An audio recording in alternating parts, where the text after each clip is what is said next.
ओम शांति। आज 5 अप्रैल 2021 की मुरली में बाबा ने कहा, मीठे बच्चे, भोलानाथ मोस्ट बिलीवेड बाप तुम्हारे सम्मुख बैठे हैं। तुम प्यार से याद करो तो लगन बढ़ती जाएगी, विघ्न खत्म हो जाएंगे। प्रश्न है, ब्राह्मण बच्चों को कौन सी बात सदा याद रहे तो कभी भी विकर्म न हो? उत्तर, जो कर्म हम करेंगे हमें देख और भी करेंगे। यह याद रहे तो विकर्म नहीं होगा। अगर कोई छिपाकर भी पाप कर्म करते तो धर्मराज से छिप नहीं सकता, भौरन उसकी सजा मिलेगी। आगे चल और भी मार्शल लॉ होगा। इस इंद्र सभा में कोई पति छिपकर बैठ नहीं सकता। गीत है, भोलेनाथ से निराला कोई और नहीं। अब सुनते हैं मुरली विस्तार से। मीठे मीठे रूहानी बच्चे जानते हैं कि अब रूहानी बाप हमको यह सृष्टि के आदि मध्य अंत का ज्ञान सुना रहे हैं। उनका नाम ही है भोलानाथ। बाप बहुत भोले होते हैं। कितनी तकलीफ सहन करके भी बच्चों को पढ़ाते हैं, संभालते हैं। फिर जब बड़े होते हैं तो सब कुछ उनको दे खुद वानप्रस्थ अवस्था में ले लेते हैं। समझते हैं कि हमने फ़र्ज़ अदाई पूरी की, अब बच्चे जाने। तो बाप भोले ठहरे ना। यह भी अभी तुमको बाप समझाते हैं, क्योंकि खुद भोलानाथ है तो हद के बाप के लिए भी समझाते हैं कि वह कितने भोले हैं। वह हुए हद के भोले। यह फिर है बेहद का भोलानाथ बाप। परम धाम से आते हैं पुरानी दुनिया पुराने शरीर में। इसलिए मनुष्य समझते हैं कि पुराने पतित शरीर में कैसे आना होगा। न समझने के कारण पावन शरीर वाले कृष्ण का नाम डाल दिया है। यही गीता, वेद, शास्त्र आदि फिर भी बनेंगे। देखो शिव बाबा कितना भोला है। आते हैं तो भी भाषणा ऐसी देते हैं जैसे कि बाप यहीं बैठा है। यह साकार बाबा भी भोला है ना। कोई दुपट्टा नहीं, कोई तिलक आदि नहीं, बल्कि साधारण बाबा तो बाबा ही है। बच्चे जानते हैं कितनी ये सारी नॉलेज शिव बाबा ही देते हैं और कोई की ताकत नहीं जो दे सके। दिन प्रतिदिन बच्चों की लगन बढ़ती जाती है। दिन प्रतिदिन बच्चों की लगन बढ़ती जाती है। जितना बाप को याद करेंगे उतना लव बढ़ेगा। बिलीवेड मोस्ट बाप है ना। न सिर्फ अभी परंतु भक्ति मार्ग में भी तुम बिलीवेड मोस्ट समझते थे। कहते थे बाबा जब आप आएंगे तो और सबसे लव छोड़कर एक बाप के साथ लव रखेंगे। तुम अभी जानते भी हो, परंतु माया इतना लव करने नहीं देती है। माया चाहती नहीं कि यह मुझे छोड़ बाप को याद करे। वह चाहती है कि देह अभिमानी हो मुझे लव करे। यही माया चाहती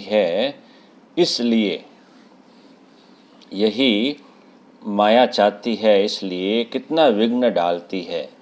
तुमको विघ्नों को पार करना है। बच्चों को कुछ तो मेहनत करनी चाहिए ना। पुरुषार्थ से ही तुम अपनी प्रारब्ध पाते हो। बच्चे जानते हैं ऊंच पद पाने के लिए कितना पुरुषार्थ करना है। एक तो विकारों का दान देना है, दूसरा बाप से जो अविनाशी ज्ञान रत्नों का धन मिलता है वह दान करना है।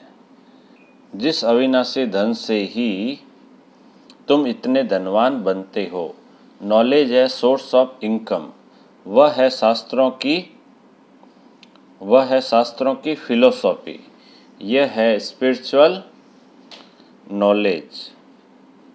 शास्त्र आदि पढ़कर भी बहुत कमाते हैं। एक कोठरी में ग्रंथ आदि रख दिया, थोड़ा कुछ सुनाया बस इनकम हो जाएगी। वह कोई यथार्थ ज्ञान नहीं है। यथार्थ ज्ञान एक बाप ही देते हैं। जब तक किसको यह रूहानी नॉलेज नहीं मिली है, तब तक वह शास्त्रों की फिलोसॉफी बुद्धि में है। तुम्हारी बात सुनते नहीं हैं। तुम हो बहुत थोड़े।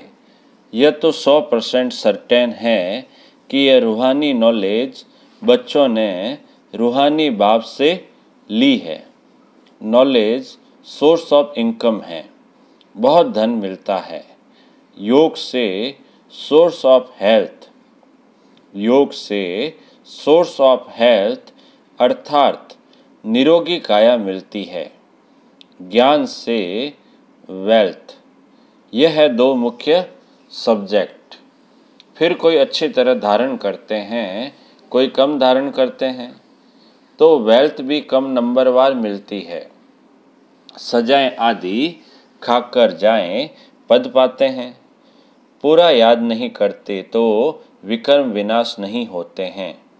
फिर सजाएं खानी पड़े, पद भी भ्रष्ट हो पड़ता है, जैसे स्कूल में होता है। यह है बेहद की नॉलेज। इससे बेड़ा पार हो जाता है। यह है बेहद की नॉलेज। इससे बेड़ा पार हो जाता है। उस नॉलेज में बैरिस्टरी, डॉक्टरी, इंजीनियरी पढ़ना पड़ता है। यह तो एक ही पढ़ाई है। बाबा कहते हैं उस नॉलेज में तो बैरिस्ट्री भी करनी पड़ती, डॉक्टरी करनी पड़ती, इंजीनियरिंग पढ़ना पड़ता है। यह तो एक ही पढ़ाई है। योग और ज्ञान से एवर हेल्दी वेल्दी बनते हैं, प्रिंस बन जाते हैं। वहाँ स्वर्ग में कोई बैरिस्टर, जज आदि नहीं होते। वहाँ धर्मराज की भी दरकार नहीं होती है। न गर्भ जेल में सजा, न धर्मराजपुरी की सजा मिलती है। गर्भ महल में बहुत सुखी रहते हैं। यहाँ तो गर्भ जेल में सजाएं खानी पड़ती है। इन सब बातों को तुम बच्चे ही अब समझते हो। बाकी शास्त्रों में संस्कृत में श्लोक आदि मनुष्यों ने बनाए हैं। पूछते हैं सतयुग में भाषा कौन सी होगी? बाप समझाते हैं जो देवताओं की भाषा होगी वही चलेगी। बाबा क्या समझाते हैं? जो देवताओं की भाषा होगी वही चलेगी। वहाँ की तो जो भाषा होगी वह कहीं नहीं हो सकती। ऐसे हो नहीं सकता कि वहाँ संस्कृत भाषा हो। देवताओं और पतित मनुष्यों की एक भाषा हो नहीं सकती। वहाँ की जो भाषा होगी वही चलेगी। यह पूछने का रहता नहीं। पहले बाप से वर्षा तो ले लो। जो कल्प पहले हुआ होगा वही होगा। पहले वर्षा लो, दूसरी कोई बात पूछो ही नहीं। अच्छा 84 जन्म नहीं है, 80 व 82 हो। बाबा कहते हैं अच्छा 84 जन्म नहीं है तो 80 व 82 हो। इन बातों को तुम छोड़ दो। बाप कहते हैं अल्प को याद करो। स्वर्ग की बादशाही बरोबर मिलती है ना। अनेक बार तुमने स्वर्ग की बादशाही ली है। चढ़ाई से उतरना भी तो है। अभी तुम मास्टर ज्ञान सागर, मास्टर सुख का सागर बनते हो। तुम पुरुषार्थी हो। बाबा तो कंप्लीट है। बाप में जो नॉलेज है वह बच्चों में है, परंतु तुमको सागर नहीं कहेंगे। सागर तो एक होता है, सिर्फ अनेक नाम रख दिए हैं। बाकी तुम हो ज्ञान सागर से निकली हुई नदियाँ। तुम हो मानसरोवर नदियाँ। नदियों पर नाम भी है। ब्रह्मपुत्र बहुत बड़ी नदी है। कलकत्ते में नदी और सागर का संगम है। उसका नाम भी है डायमंड हार्बर। तुम ब्रह्मा मुख वंशावली हीरे जैसे बनते हो। बड़ा भारी मेला लगता है। बाबा इस ब्रह्मा तन में आकर बच्चों से मिलते हैं। बाबा इस ब्रह्मा तन में आकर बच्चों से मिलते हैं। ये सब बातें समझने की है। फिर भी बाबा कहते हैं मन मना भव। बाबा को याद करते रहो। वह मोस्ट बिलवेड सब संबंधों की सैक्रीन है। वह सब संबंधी है विकारी, उनसे दुख मिलता है।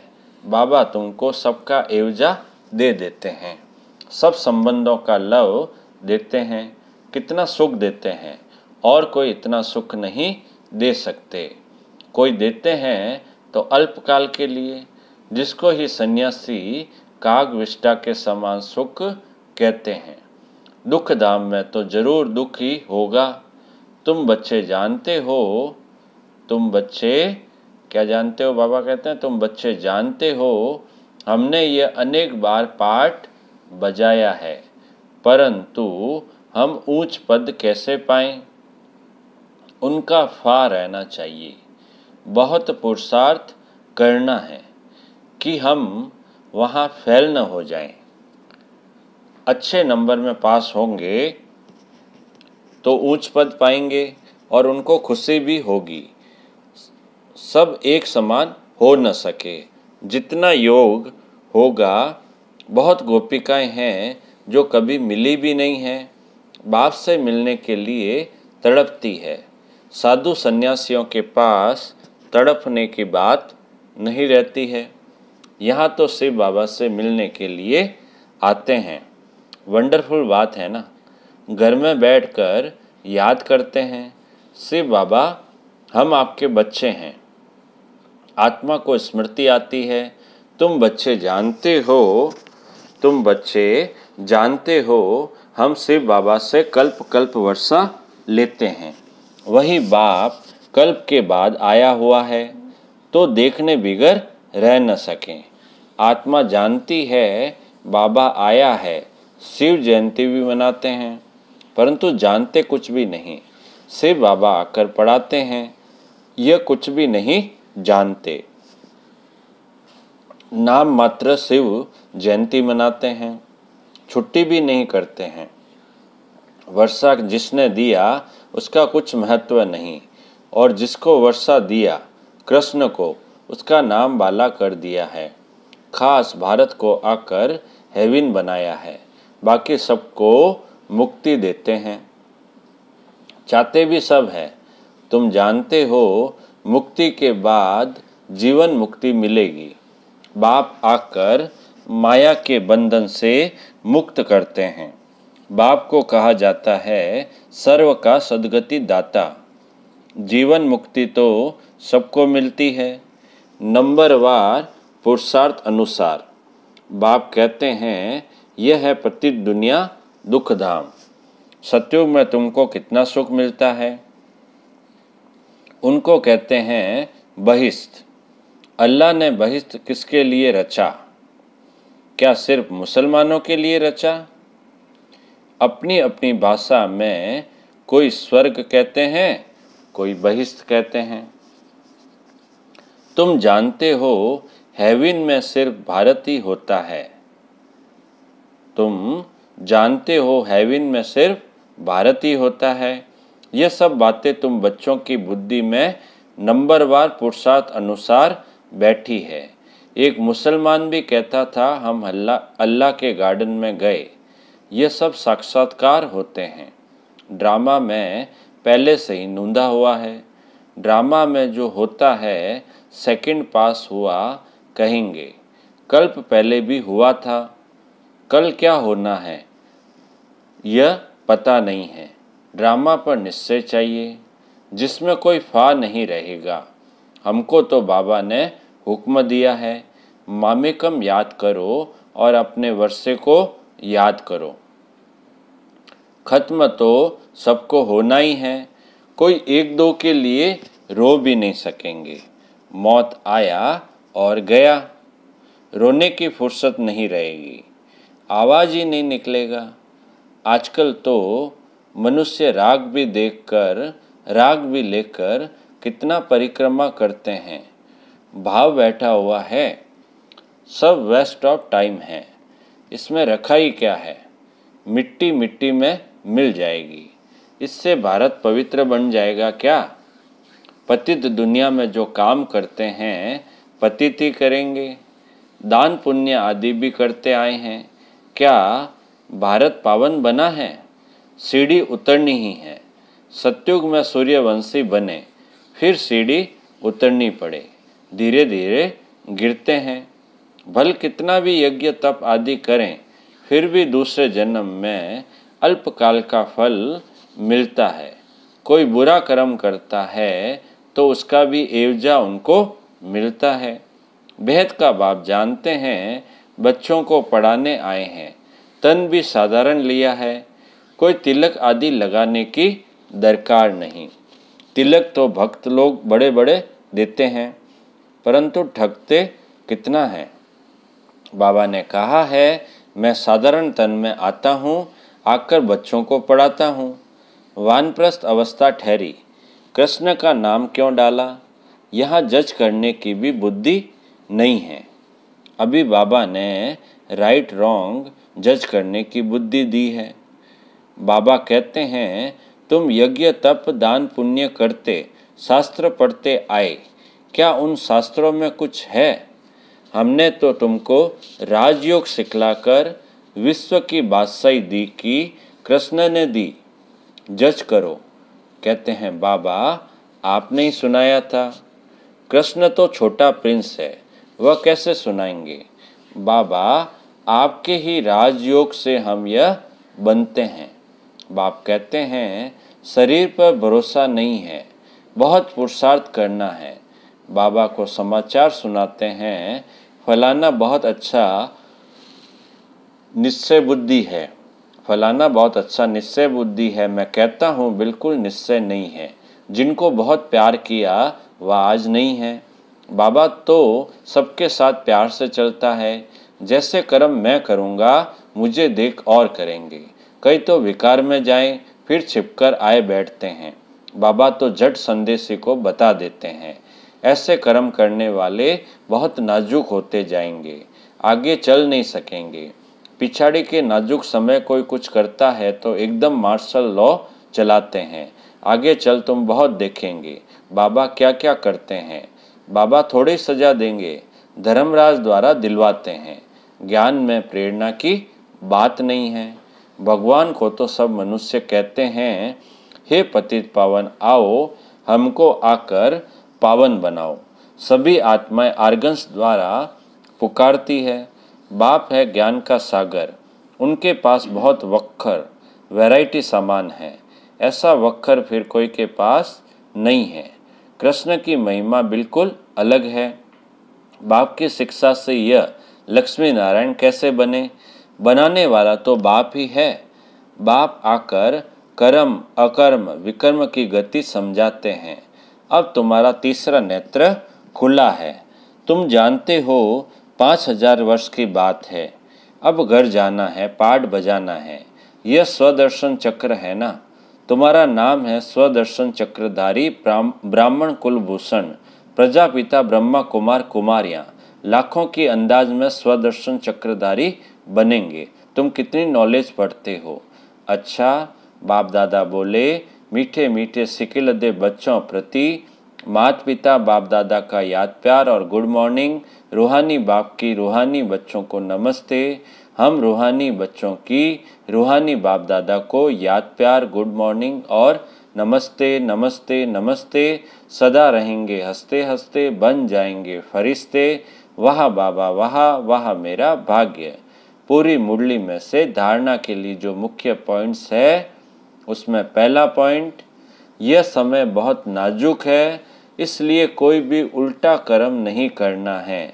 कर्म अकर्म विकर्म की गति को ध्यान में रख सदा श्रेष्ठ कर्म करने हैं। दूसरा बिंदु, योग से सदा के लिए अपनी काया निरोगी बनानी है। एक बिलीवेड मोस्ट बाप को ही याद करना है। बाप से जो अविनाशी ज्ञान का धन मिलता है वह दान करना है। वरदान है मीठे बाबा का, स्वमान में स्थित रह, विश्व द्वारा सम्मान प्राप्त करने वाले दे अभिमान मुक्त भव। स्वमान में स्थित रह, विश्व द्वारा सम्मान प्राप्त करने वाले देह अभिमान मुक्त भव। विस्तार, पढ़ाई का मूल लक्ष्य है देह अभिमान से न्यारे हो देही अभिमानी बनना। इस देह अभिमान से न्यारे अथवा मुक्त होने की विधि ही है सदा समान में स्थित रहना। संगम युग के और भविष्य के जो अनेक प्रकार के स्वमान हैं, उनमें किसी एक भी स्वमान में स्थित रहने से देह अभिमान मिटता जाएगा।